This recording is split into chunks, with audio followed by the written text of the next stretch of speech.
الحالة بتاعتك محتاجة علاج موجه قبل الجراحة.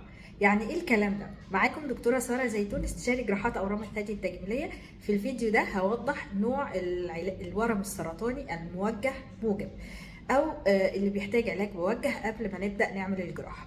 في تحليل دلالات الهرمونات بيبقى فيه 3 دلالات هرمونات بيطلعوا، اللي هو الاستروجين والبروجستيرون والهير2. لما بيطلع الهير2 موجب، سواء الاستروجين والبروجستيرون موجبين او سالبين، بيبقى لازم ناخد في الحاله دي علاج كيماوي الاول، ومع العلاج الكيماوي بناخد العلاج الموجه اللي بنسميه التارجتد ثيرابي. يعني ايه علاج موجه؟ يعني نوع من انواع العلاج بيتاخد لهذا الورم بالتحديد. بالظبط مثلا كده لما بنعمل مزرعه على صديد وبيطلع فيها مضاد حيوي معين، بيبقى المضاد الحيوي المعين ده هو اهم واحد لنوع البكتيريا دي، يخليها تجيب نتيجه كويسه جدا. برضو ممكن نطبق نفس الكلام ده في نوع السرطان الموجه موجب. لما بناخد العلاج الموجه قبل الجراحه مع الجلسات الكيماوي، ده بيرفع جدا من نسب الشفاء وبيقلل جدا من نسب الارتجاع.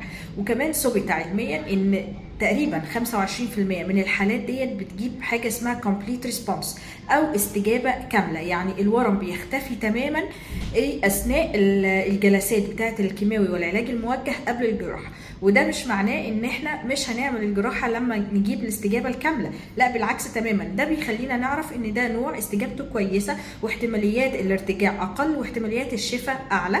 ولازم نعمل ساعتها الجراحه بعد ما نخلص كورس العلاج علشان نوصل لهذه النسب المكتوبه للشفاء وعدم الارتجاع ان شاء الله.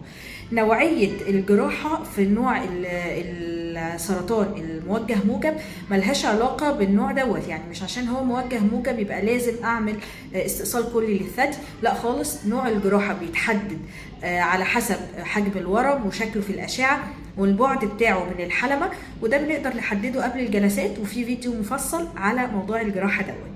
يعني مش النوع بتاعنا اللي بنقول مثلا عليه ده اجريسيف، ده خطير، ده نسب الانتشار بتاعته عالية فبتحدد نوع الجراحة، لا النوع ده ملوش علاقة بنوعية الجراحة.